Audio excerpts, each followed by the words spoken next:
The Castrol FloRacing Night in America is upon us, and it's going to be one of the biggest deals to ever hit Flow Racing. Dirt on Dirt, its partners, and these two gentlemen who have joined us now are going to be putting on one of Dirt Late Model Racing's biggest series, and it pays a lot of money. And Rigsby, you guys are excited about this, aren't you? It's a big deal. Wow, straight to it, Tyler. I like that. You're excited about this. Let's not beat around. Well, the bush. we got you away from March Madness. You know, the sister Yes. Jeans, they beat Illinois. They're ready to go. So it's good to have you joined here. I am. We're very excited about it. We're bummed that we lost the opener at 411 last week. 411 was a track that we really wanted to start at. It's in that central East Tennessee area where you have just such the central part of the late model racing world. You know, Kyle was going to be there on Thursday, and Chase Elliott was racing Thursday night. So we are bummed that we lost the $20,000 opener. But if I couldn't think of a better place for us to replace that event than Tri-City, which is in the absolute heart of the dirt late model world, right near St. Louis. Going to be an awesome field on tap on Wednesday night at Tri-City. First race of the year for Kevin and Tammy Gundaker. $10,000 to win. And every day, Tyler and Blake, it seems like a new late model driver is telling me, yeah, we're going to at least run 7 of these. We're at least going to run 8 of these. Darrell Lanigan called me today and told me that. Our field, the entire 10 races, is going to be really good. And I'm glad we kept it at 10 because I think had we gone more, it would have diluted it a little bit. So we're very excited to get things started at Tri-City Wednesday. I want to rewind a little bit because the whole basis of this is pretty exciting and it's something different. But the title sponsorship, working in sponsorship with the All-Star stuff, is something that certainly intrigues me because Castrol is a company that we've never really seen involved with dirt track racing, and they seemed really interested. What prompted that partnership and how'd you guys find it? How did it come about? I have to thank our folks in the Flow Racing advertising side, Jason Ford and Andrew Richardson, who do an amazing job. As thanks in a large part to the All-Stars, as is Flow Racing has continued to grow and grow and grow at rates that I didn't even think it was possible to grow at. We are in talks with people like Castrol, and Castrol started talking to us last year before Flow Racing had exploded in massive growth. And as they've seen us grow, they said, we want to be a part of the coolest shit you guys are doing. Excuse my language. And we said, hey, we have a team of people putting together this mini series for these dirt late models. It's going to air on weeknights. There's going to be a huge audience. Some of the best drivers in the country are going to be there. And we didn't even get the words out of our mouth. And Castrol said, yes, we'll take it. We want to be a part of that. So Castrol FloRacing Night in America was born that way, just out of Blake, to answer your question. So many people are on Flow Racing now. The brand is so big. It's so strong. It's something that they didn't even bat an eye at. They wanted to be a part of. It's a cool name. It rolls off the tongue, and it's easy to say. I know Suave. My only involvement, I guess, barely would be with late models. Would be like at Eldora watching John Henry or Jeff Babcock, or at Attica when Dustin Jarrett would sit behind me and watch the late models while I would go back and look at the sprint cars. That's kind of my only involvement with late models. But I'm excited to cover them this year, right? But I was listening to your podcast, and Rigsby talked about how Chase Elliott and Kyle Larson were scheduled to go to that first race. You had Larson on your podcast, and it seems like you have a similar friendship to what Blake and I have, which is a mutual respect. But that's because he consumes so much content from us on Flow Racing and on Dirt. He respects us. How fascinated are you with covering Kyle Larson? Are you as fascinated as we are with him? I mean, first and foremost, 1 year ago, I was against you and Blake saying, he's a fraud, he's washed up and stuff like that in the late model world. And then 2 months later, he puts on a show at Port Royal, beats the best driver in the country and arguably had the best year in late model history, Brandon Shepard at Port Royal, put a clinic down there. Sheppy got him back the next 2 races at Charlotte in the Dirt Track World Championship. And then at All Tech, I will remember this for the rest of my life. He gets, after winning by 15 seconds at a Lucas Oil race, he gets out of the car and looks at me and says, "Are you a believer now?" So yes, Kyle Larson, I'm a believer. He came on Suave Talk. We hashed it out. But I've always been entertained and just watching him wheel a mini sprint, watching him wheel a late model, and now in NASCAR he got a big win there. But He's an entertaining driver. He's obviously one of the best ever to do it. And I just basically just got all these sprint car people fired up. You think I really honestly didn't think he was that good of a driver, but no. He's an awesome guy, and hopefully we have him at some of the FloRacing nights in America. Other than that, we will see him at big-time events this summer and later on in here in 2021. I think the plan is he's supposed to be at least 7 of them.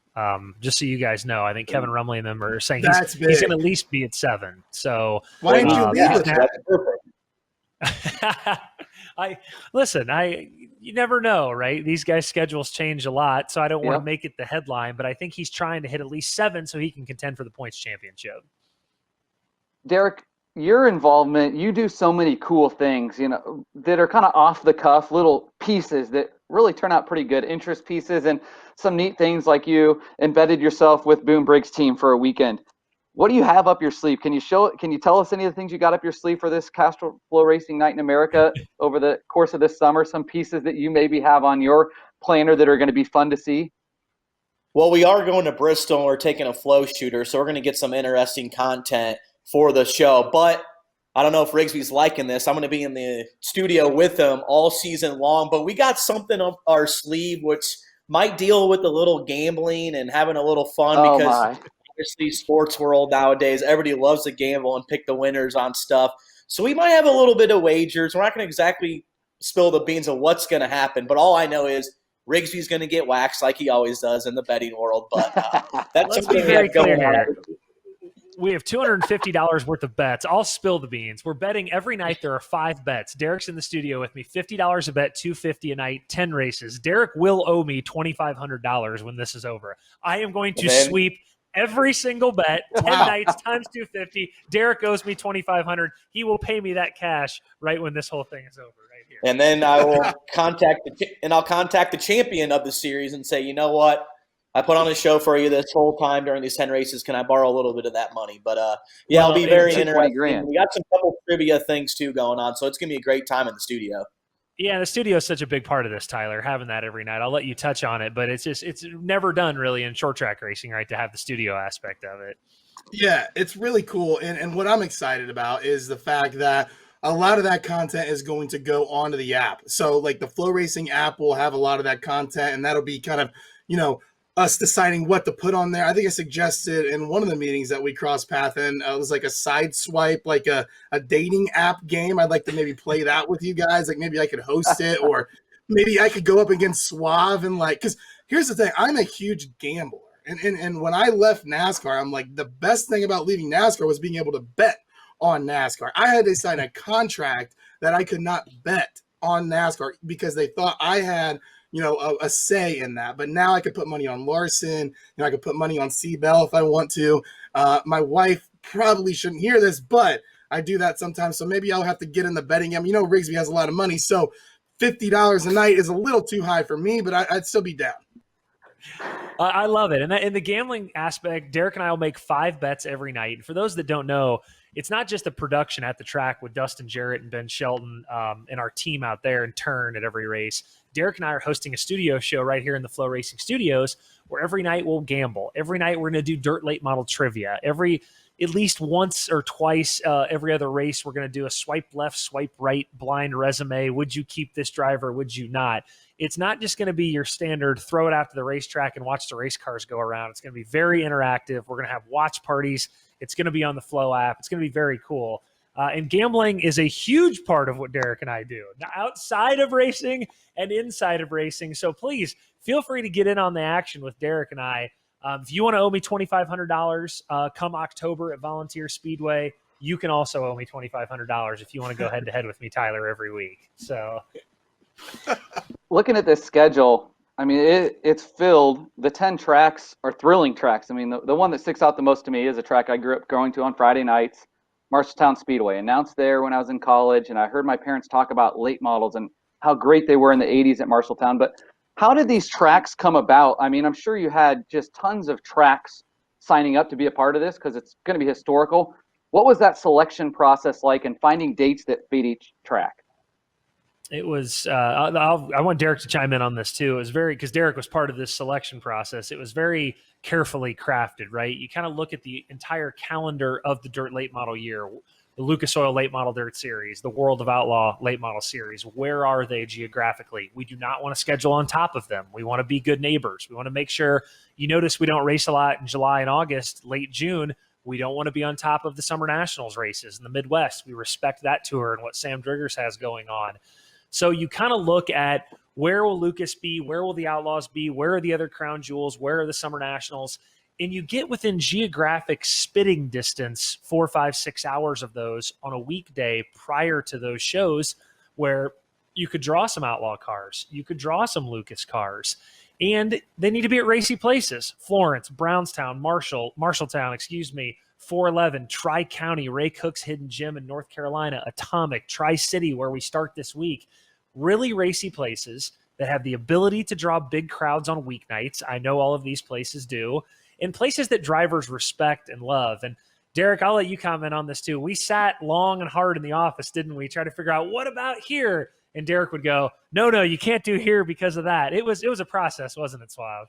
I mean, a prime example, May 12th at Castrol Racing at Brownstown. That weekend, you have big races at Fairbury. You got big races up in the Northeast, and then you have Lucas Oil racing at 411 and Talladega. So we pick Brownstown, then you have drivers that can go south, drivers that can go west. I thought that one fit perfectly, and then nothing fits more perfectly than going from Eldora to America's Dirt Track, Fairbury, to Knoxville. I mean, that is a racer's heaven. That is a fan's heaven. I mean, that is just one great week of racing, and I know my buddy Blake, he loves Knoxville, so we get to go that way. But I think that those two specific weekends worked out perfectly, but the rest of them, obviously, throughout the year fits like Michael said. But all in all, it's going to be great. And keep in mind real quick, Tyler, I think the Outlaws and Lucas kind of wondered, how is this going to affect us? We are already seeing next week, Tri-City is 2 days before the Illini 100, a big Outlaws race that weekend. There are guys now coming to the Illini that would not have come before because they can get an extra day of racing. So we are helping the Illini 100 for the Outlaws and Farmer City have an even bigger weekend. We are good neighbors, and I want to stress that enough. Yeah, I think Tyler, not to interject here, I want to give Rigsby an opportunity here, because I think when this series came about, everyone was wondering, is Michael and Flo Racing trying to create another national touring late model series to take the world over? And I know you cleared the air there already, but here's another opportunity to clear the air to a different segment of fans. It's let me tell you this, putting 10 races together, Blake, is exhausting. How Rick Schwally and Casey Schumann do 55 to 60 is beyond me. And Ben Shelton, who is in essence the general manager of our series, he's already said, the most I could ever envision doing is 12. 10's exhausting, 12's plenty. Listen, who knows what happens 10 years from now or something like that. But in the foreseeable future, the next year, 2, 3, 4, unless, if the World of Outlaws went away tomorrow and didn't exist, maybe we try to fill the void, or the same with Lucas. But as long as those two national tours are around, exhausting. To try to schedule 50 or 60 races, I can't even fathom doing it. And we're not going to. 10 or 12 is plenty. Derek, I'd have to give Derek way too big of a pay raise if we were going to do that. And I can't afford it. We can't afford it. So we can't afford it. Yeah, right. So yesterday we were talking about the dynamic of late model racing, dirt late model racing, because I'm still learning. It's something that Tim Truex every day kind of tells me, like, look, this is how it is, right? Like, this is how it is in sprint car racing. This is, and then basically I tell Timmy how it is in sprint car racing, or what, how I feel it is. There seems to be quite a bit of division in sprint car racing, from my personal opinion, right? The All-Stars, the World of Outlaws, we hardly ever see them, race together. It shouldn't be that way. The World of Outlaws, the Lucas Oil Late Model Series, they have top guys on each side of the series. It seems like there's a little bit more crossover in the late model land. There's so many more cars, right? That's why I think that's part of it, is we have to have two national tours, and we have room for like what I'm doing or what we're doing at Flow as well with Castrol FloRacing Night in America. So many more cars, Tyler. But Blake, you answer this question. How many 410 weekly tracks left in America? How many? I counted it's been this past winter. There's like 10. I mean, California doesn't run 410s weekly. They've got a 20 race schedule with King of the West, and pretty much Knoxville, Ohio, one in Michigan, and Central PA for the most part. That's about it.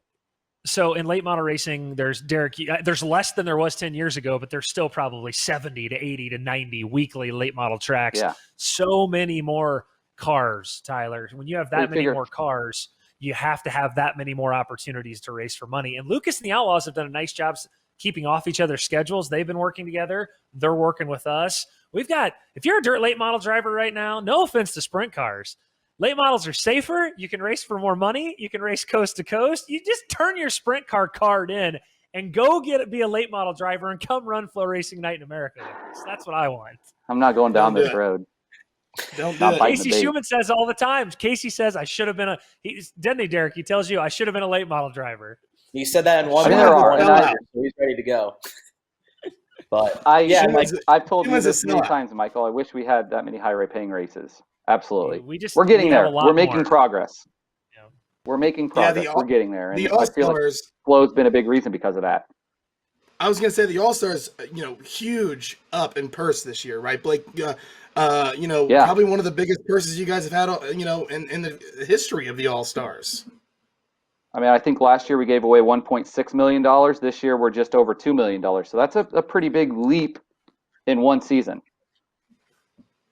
But nonetheless, we're here to talk late models. And while we're talking money, this points fund is phenomenal. I mean, a 10-race series, you've got a $62,000 points fund. That's nothing short of impressive. I think that speaks a lot to the faith that all your great marketing partners have in you guys that this is going to be successful. Do you think this big points fund is a reason we've got a lot of guys like a Kyle Larson saying, I'm going to try to run 7 of the races and get eligible for that points fund because that's where you need to be eligible? Yeah, and it's the commitment. You don't have to kill yourself with a time commitment, right? We're only taking your best 7 finishes. And not only is it a $62,000 points fund, $20,000 to win, there's a lot of perks every night. We give away 2 Hoosier tires randomly drawn at the drivers meeting every night. We give away $250 gift certificates, cash prizes at the drivers meeting every night. There's tow money for the top 8 after the first race, get $500 a night. You can wrap your head around it, Blake, is what it is. Derek, what have the guys that have talked to you, what have they said? Because everybody I've talked to has basically been like, you don't have to kill yourself for a commitment. Anybody can do 7, Yeah, A, you're not killing yourself. B, you can pick and choose. Like Tyler Erb, he wasn't planning on going to 411, but he was still going to run 8 to 9 of them to try to get to that points fund. You have other guys that are planning on running all of them just in case they have bad nights. But when you talk to drivers, they know the money's going to be there, but it's like the contingency sponsors, the contingency travel money that the drivers think about the most. That's why you see guys never leave the national series, because they have all that perks of staying on the series. So they're guaranteed to have that show up money. So when you give back to the drivers like this for only 10 races, they are going to come. You host a race, those drivers are going to come. It's also the eyeballs too, right? Absolutely. Chasing TV races. That's what the open wheel guys did back in the day with USAC, right? Well, Blake, I think you were going to say, I wish we had the ability to do this in sprint car racing. Why couldn't we do this in sprint car racing? Could we do this? You tell me. Why don't we do this next year in sprint car racing? Couldn't we? The problem I think you would run into, like with I know it boils down to politics, Michael, nothing short of that. Like the Lucas guys and the World of Outlaw guys, there's no protection of them to the point they have the ability to go run when they want and where they want. But like the World of Outlaws guys, they can only run outlaw races once they get racing. And if they run outside of that, they have to either A, get permission, or B, they lose their incentives to run, where that's kind of the beauty of the All-Stars. So I you can run anywhere you want as long as you run our races. That was not a political declaration. I literally forget that stuff because I don't know enough about sprint car racing to know that. So you enlightened me on that. I'd be all for it. That's why we can't do it. So, but we can try. I'm all for doing it only because that gives the guy another reason to run with the All-Star Circuit of Champions, because we would let them be able to run those races, and that's what we try to do is give guys reasons to run with our series. Yeah. Oh, or you just maybe throw the extra money at Ohio Sprint Week and just do that points fund there or something, it's already established. We're always trying to grow that. That too. We're always trying to grow that too. FloRacing Ohio Sprint Week. You like that? Well, we got sponsors on there, but we got the FloRacing All-Star Circuit of Champions. How about that? We're the title sponsor. We can do whatever we want. They got the whole dang series. But the incentives, do you think that gives guys the tow money is incredible to me. $500. I mean, that's fantastic for such a small series, only being 10 races. The two passes the passes they get for perfect attendance, all those little things, I feel like you guys gave guys so many reasons to run the series, and I don't really see many reasons that a guy can say, we're not going to run. Well, and the thing is, Blake, Derek and I have talked about this a ton. There's been this argument the last several years in late model racing that there's too much racing. And I have made that argument, right? We race too much. We race year round. We race too much. But everyone just keeps saying, basically, Rigsby, screw you. They just keep racing and driving all over the country and racing and racing and racing. So I finally got tired of fighting it. I don't know. It just was like, okay, you're going to race, then let's just schedule more races. Because I'm not saying Lucas needs to have 100 or something, but they just wanted to race and race and race and race and race. So we just said, screw it, fine. Let's just schedule more races because everyone said we want to keep racing, basically. More racing is always better. I mean, there's no question about that. What was I going to say? The modifieds, they're paying $1,500 to win at Tri-City. That's a big payday. I mean, they raced at Volusia for $100 or something. Like, $1,500 is a huge payday for a local UMP modified race. Yeah, and you'll have, it's not just any Derek. What are the names, right? The St. Louis area modified Harrison. track. Derek, what mod Nick guys will we Hoffman. have? Mike Harrison, Michael Long, Kenny Wallace, Nick Hoffman might probably step in. Schrader, Tyler Schrader's Knight's racing. game, Schrader. So Tri-City is always a great area for modified racing, and it's always a great area for late model racing. You have the guys in the upper Illinois area like Jason Fager, Shannon Babbs, and Brian Shirley's of the world traveled down. And then you got guys like from Arkansas, Billy Moyer, he's going to have a chance to go there. And then Tyler Erb, he's going to come race here because you know what? They're going to be racing Lucas Oil races later on this year there a couple of times. So it's a big weekend for guys that want to maybe run this series, make some money, and then test and tune when the national series come back for that, or the summer nationals later on that summer. I want to hit a side tangent here because Derek mentioned a name. Michael, you had Billy Moyer on your podcast last year, the Rigsby Report, and he said this is probably my retirement. And now here he is still contending for wins. When does Billy Moyer retire? I mean, is he 10 years from now? I mean, are we going to have to it's incredible. I love Billy Moyer. He is arguably the first or second greatest dirt late model driver ever. He cannot be believed. Go ahead and say it. You cannot believe him. When he tells you he's retiring, I love him to death. You can't believe him. So if he says it, how many globes? Store it in the back of your mind. He probably doesn't mean it. So I was hoping we get the globes. Yeah, Derek with the 6 globes. fucking globes, right? Well, hey, Tyler, I was going to ask you, of our schedule, you got Tri-City, Tyler County, Atomic, Brownstown, Marshalltown, Florence, good friend of mine, Josh King, Falls, Tri-County in North Carolina, and Bulls Gap. Tyler or Blake, how many of those tracks have you two been to? I can name them right now. I've been to Tri-City, Atomic, Brownstown, Marshalltown, Fairbury, and Volunteer. So 1, 2, so 6. 3, That's pretty 4. good. I've been to six of the 10. Tyler, And what about Florence you? is on the list. It's 2 hours from me. Yeah. I haven't been to a single one of the ones that Blake just listed. I have been to Atomic because that was in my backyard when I was in listed Atomic. Lima and Elida. Okay. So that's the only one. I think that's the only one on the list. And then Tri-City, we were scheduled to go there with USAC, but the 100 rained out. So, those are the only 2 tracks. I told you, I haven't been to a late model race. Just a purely, this is really sad. And this probably hurts. And I'm really sorry, but late models where I lived and grew up were, the second division. They were the modifieds. They were the stock cars of the world. You got a hot dog. You got eventually, when you got old enough, you got a beer. That is when, when the sprint cars were off the track, their heats were done. You went back to the pit area and the late models took to the track. I respect a lot of those people, like Rusty Schlenk from Attica's a great race car driver. John Henry, Jeff Babcock. I love Jerry Bowersock because I grew up liking the modifieds too, but that's kind of break time most of the time for me. Sorry, Blake. I don't know. I know you've done some late model races. Rigsby, who else said that to us one time? Kindred Jacobs said that one time at Knoxville. She said growing up, we would always go get beer or hot dog or food during the late models. So you and her are in the same boat there, Tyler. But unbelievable. This is late model country up here. I didn't even see a wing sprint car until I was like 30. I didn't even know what they were. We're at Falls this year. I know. I'm excited. Late models and sprints. The division's coming together, Blake. I like it. That might be the one I'm most excited for.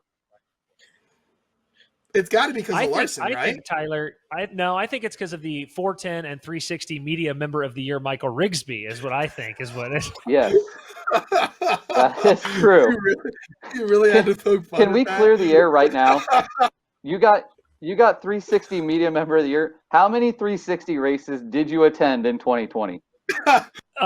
In my lifetime or 2020? Well, it was a pandemic year, Blake. I can't be expected to go to 360 races during a pandemic year. We'll go in your lifetime. Short track nationals, like 3 times. I was the first one to stream the Short Track Nationals. You were. ShortTrackNationals.com. I launched that domain. Tracy Clay, love I'm not discounting it. I'm just saying that that's kind of the reason why some of those times those awards in the sprint car world are just kind of like, what are we doing here? You know? You don't take Blake, don't you pee on my 360 and 410 Media Member of the Year? No, I'm only on the 360. I'm only on the 360 award there. 410's on 4, Dad. Brian Holbert's the king of 360s. Should be Brian Holbert every year. That's actually true. And I love Brian Holbert to death. He's the best in the country, especially when it comes to 360 racing. But he is Blake, awesome. I know I'm gonna get that award, Blake, and I'm gonna display it right back here. And every time we do one of these calls, you're gonna have to look at it. I'm gonna set it right here. Okay. No, I'm pro Dad being National 410 Media Member of the Year. I just think the 360s, I was a little bit like that mystified me a little bit.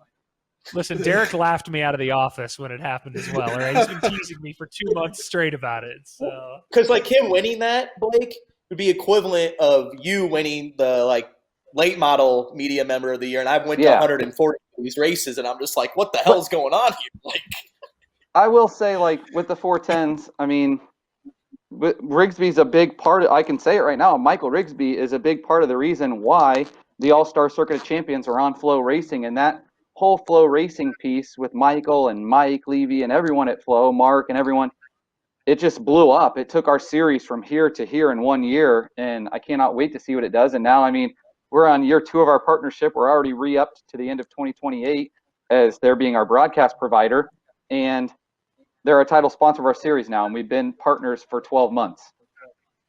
Do you know that I have never won a late model award in my life? Literally 0 late model awards media ever. And I have 2. I don't even know if they have them, but Dirt on Dirt was a pretty well-established thing in the late model media world. Derek, can you do something for me? I was 2 sprint car awards, 0 late model awards in my life. We'll get you in the Hall of This is the Fame. opening for Flow Racing here.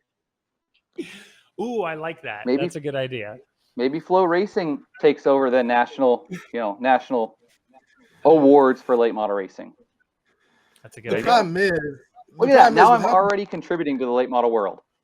The problem is with how competitive I am. I'm trying to chase those awards, right? Because I can't lose. I don't like losing at anything.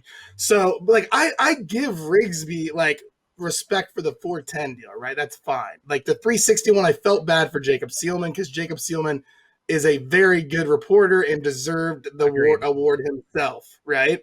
Agreed. But now Rigsby has already locked up the 410 award for this year because he just got this, the deal with the All-Stars. And the logo looks badass. I've already lost.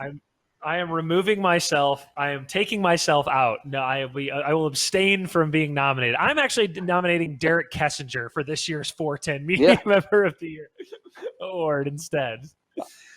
You know what? I'll take it. How did this brain? I want to talk more about Flow Racing Night in America here. This brainchild, it kind of came from last year during the pandemic when you guys did some in-studio stuff and kind of just named it Flow Racing Night in America. But how did that idea come to do some of the in-studio stuff when it all started? Where did that conversation come from that, hey, I think we could do some studio stuff and bounce back and forth with these guys down there in North Carolina at Tri-County Racetrack that were doing that show that evening? It's an idea that I've had for a long time, Blake, and just never quite had the resources to pull off, right? Until we merged or were acquired by Flow. I've always wanted to do midweek races. Last year, the pandemic showed us forget the pandemic, just how powerful the audiences could be on midweek nights. And I am not good at play-by-play. I'm terrible at it. I am not great at pit reporting. Derek's shaking his head because he knows this. I had to pit report a Lucas race 2 years ago. It was not good. I'm not very good at it. It was good. Studio hosting is my thing, right? I think anyway. I might be terrible at this too. So if that could be, I don't know. I like to host. I like to be in like the command seat, the Jim Nance Masters seat, right? Kind of thing. That's where I like to be. And we have this beautiful studio here. We have the resources to pull it all off. Turn is a wizard and can make it go back and forth. I have an awesome co-host in Derek. The pieces just fell into place. We tried it one night and it was a lot of fun. And I think the audience can pick up on how much fun we're having. And I look forward to doing it 10 times this year. 9 of which, by the way, will be from the studio. Fairbury, we will be live on site. The studio show will be on site that night, actually.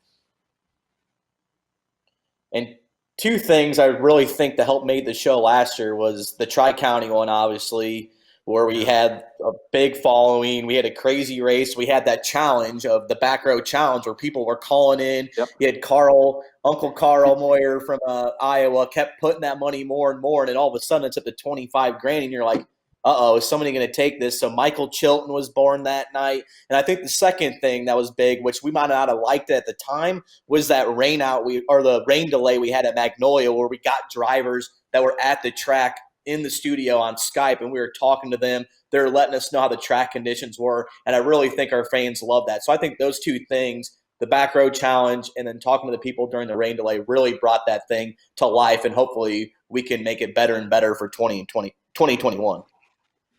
That's really cool. You see that kind of on the NASCAR broadcasts and they did it a lot during the pandemic because, all of us know that it's gone Zoom. Like Zoom, this video stuff, all this, this is the way of doing it. Like we used to do our podcast through phone, right? Like when we started Rip the Fence, it was a phone podcast. And now we can have live video from our cell phones that look better than any camera ever. And we can, have this content live right there. And that's cool that you guys can bring people in. Yeah, and it was fun. I think was it Turbo, Derek, during the rain delay at Magnolia? We said Turbo Skyped in. It was Ashton Winger, and we said just walk around. Ashton Winger, Turbo, and Billy Moyer Jr. So it was a good time. So we had 16,000 people watching Tri-County at that moment last year. He's walking around with his phone. We just let him be a producer and do it, right? And that's one thing I think Barstool has taught us, and Derek has made me realize this, is I come from a broadcast news background, and you want everything to look incredibly crisp, and you don't want things to look shitty, but not everything has to look great. And I say that as a compliment to Barstool. They've taught us that, right? Yeah. That as long as the personalities are there and the people are there and the content is there, not everything needs to be an $80,000 camera lens. It can be a lot less. And Barstool is a multi-billion-dollar company because Dave Portnoy realized that really early, and we've stolen a lot of that from them, and I give them full credit. He's pioneer, much like you.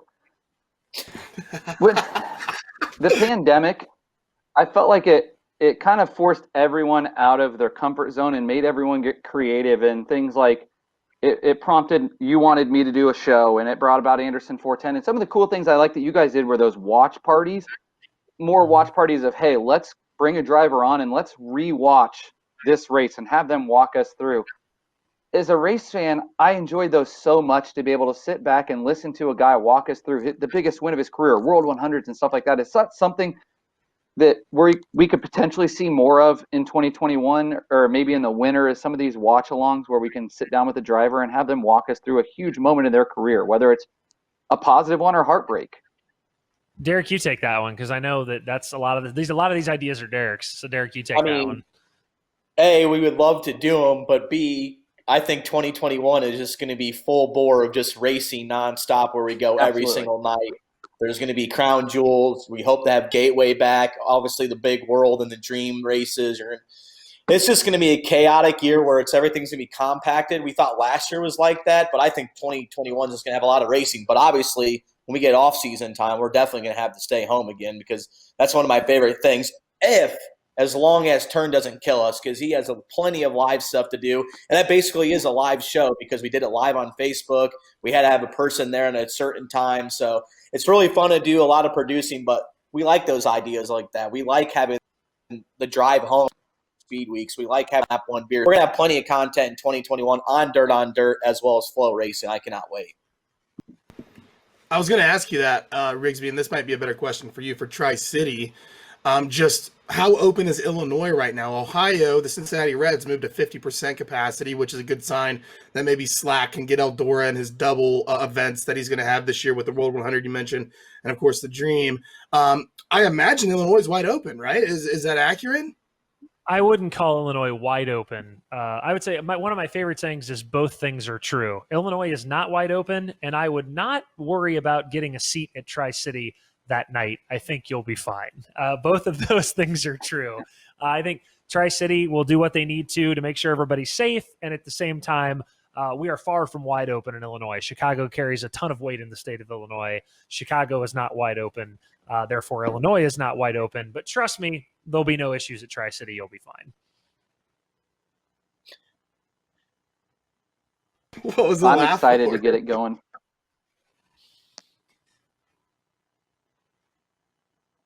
I think the laugh was because Derek knows I'm right. There'll be no, there'll be no issue. I was saying the laugh was because it was basically like last year, everything was supposed to be tightly shut, but every Illinois track during Summer Nationals had record crowds. Like Spoon River had their biggest crowd ever. It's just funny that luckily the dirt track racing world kind of went under the radar. But I think once we get in full season, June 1st, it's going to be, full capacity, just like we've always seen in the past. Just a 1 year hiccup. With this schedule, I know picking a race is kind of like picking your favorite kid, but this is for Derek and Michael. What is there one race that sticks out to you on this 10-race schedule that maybe you're most excited for because it pays $20,000, or some of the players that you think you could see at the event? Is there anything that I really need to circle on my schedule to absolutely make sure that I am 100% in my seat watching that night? I know they're all going to be must see, but is there any that stick out? Suave, you go first. I mean, I'm not going to say it because everybody knows I'm going to say Fairbury, but I'm looking forward to that Brownstown event because it's centrally located. All these heavy hitters are going to have options, like I mentioned earlier, to go east, to go to the southeast and race the Lucas Oil races, to go to Fairbury that weekend, Mother's Day weekend, where they have a $15,000 to win race. I just think Rigsby knows this growing up, Brownstown was like the epicenter of dirt late model racing other than Eldora, and I think it's slowly getting its vibe back. I just think that one's a good one. That one really stands out for me, but obviously Fairbury, I'm not going to say it, so I'm going to go with Brownstown. Yeah, well, just assume, Blake, that Derek or I cannot say our home track of Fairbury, so I'll take that one off. I'm going to give you two. First of all, the Marshalltown one is easily, Blake, the one that most people have gone nuts over because they know how good Toby Cruz's track is in Iowa. People have gone nuts over Marshalltown, so that goes without saying. All these promoters are good friends of mine. Brad at McComic and Tyler County, Cody Watson, they've done an incredible job. And West Virginia Motor, an amazing job they've done bringing that back this year. So shout out to Cody Watson. I don't want to list them all. That June 2nd race at Florence, right? Florence is, I say this all the time, the geographical epicenter of the dirt late model world. You never know who's going to show up at Florence. Illinois guys are 4 hours away. Tennessee guys are 4 hours away. Ohio guys are even closer than that. That Florence race could have a monster field on June 2nd. But pound for pound, the hidden gem is Ray Cook's. October 7th at Tri-County. It is a little hole-in-the-wall place in the eastern side of the state of North Carolina that is some of the best racing in the United States. Tri-County is going to be incredible. It will reintroduce itself to how good it is on October 7th to the dirt late model world. Awesome. That's a great ad. Yeah, the North Carolina one is obviously tremendous. I talk a lot of crap about late models in this piece, and to be honest, I am very interested in the characters. Eldora was in my backyard. Obviously sprint cars built Eldora, but late models come to a close second, right? With the huge events, the Dream and the World 100, events that I've never attended. The World 100 is their biggest event. The World 100 is their biggest event. What are you talking about? Sprint cars built. Events that I've never attended, but however, I will promise both of you that I will get to a big late model race this year, and I will produce content for you because I am excited. That is one of the things that I've added joining FloRacing. All right. I'm excited about that. Roger and I and everyone in the late model world are personally offended by your obnoxious affront of the World 100, but I will accept Well, I your said that apology, Eldora, Tyler. I said that sprint cars, USAC, put Eldora on the map, and then those races, kind of came along when they decided that they wanted to race taxi cabs. He couldn't just let it go. He couldn't just let it go. You know what? I don't know that Sorry, we want Blake. you at a late model race, Tyler. I don't know that we even want you at a late model race. Just stay away. You're those USAC races that pay $2,500 to win a night. Our crate races pay that now. All right, so the FloRacing I'll say this: I All-Stars told many of my sprint car friends, that a late model at Eldora, there's just something about it that's magical. Like the sound, they race incredible there. Like, you can hate on late models, but if you get a chance, go to a late model race at Eldora, sit down, and I guarantee you will leave a late model fan. Guarantee it. I've been to the Johnny Appleseed Classic, actually, because the NRA Sprint Car Invaders, the 360 Sprint Car Invaders, race with the late models, and I was highly impressed with those boys that race at the Johnny Appleseed. Isn't that like the American Late Model Series or whatever that was at that time? Tyler, you promised me two things. You said this preview would be a half hour. We're on minute 48. You also promised me you wouldn't bag on late models too much. You've been bagging on late models a ton, and now I don't know. I just we've gone awry. Derek and I are offended. So yeah, I didn't promise any of those two things, but you did. Derek and I do have to record a preview in 10 minutes with Rick Eshelman previewing the Rock Galt Memorial this weekend at Cherokee, Tyler. So we have to wrap this up and get to finish on FloRacing Night in America. I'm turning it back over to you. All right. Appreciate it. Great series. We're looking forward to it.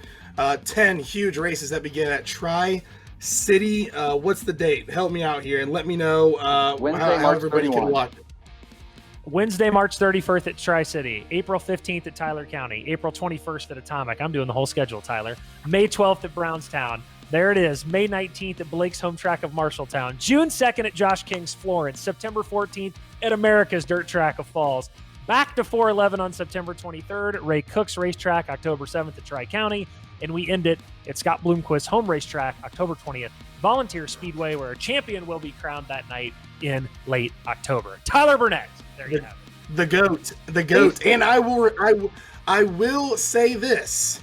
A knock on sprint car racing, they don't pay jack compared to late model racing. You're about to see some big money thrown all over the place. FloRacing Night in America presented by Castrol. Check it out. Michael Rigsby Suave will host that. Thanks, guys.